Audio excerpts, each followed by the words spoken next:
Well, this was one of the sort of few universities that Britain set up in its colonies in Africa. Basically, by the time Britain came to colonize this part of Africa, which is sort of between the Sahara and the Kalahari deserts, it had gone through the 1857 uprising in India, it had gone through Morant Bay in Jamaica, it had gone through the Mahdi uprising in Sudan, and the sort of bureaucrat who crafted the vision for colonization in this part, the vision which was known as indirect rule. He in his book on indirect rule called The Dual Mandate, he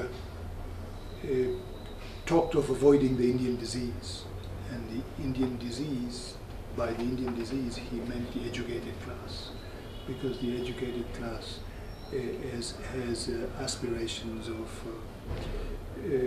taking control of the nation, and it is the breeding ground of nationalism.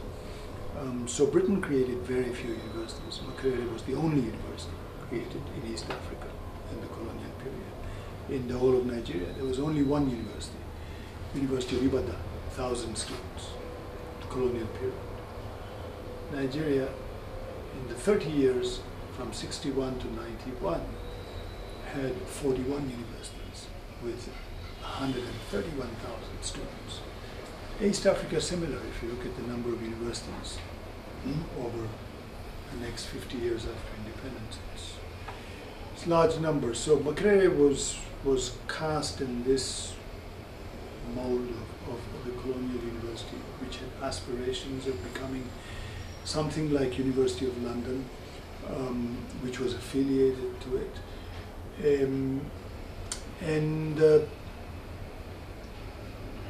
When independence came, it was problematic. It was problematic because the nationalist intelligentsia was educated at the university. It spearheaded the independence movement. And yet when it came into power, it saw the university as a critic. And the university, in an era of single-party regimes, as opposition was made illegal, the university became the site where opposition intellectuals functioned. So you had this, and usually you had one country, one university syndrome. So it was an eyeball-to-eyeball situation. And the university was being closed down, students were on strike, and this thing has been going on ever since. Universities began to cut down or limit their funding, governments began to limit their funding to universities. As governments ran into a financial crisis in the 1980s, budgetary crises, the limits became even worse.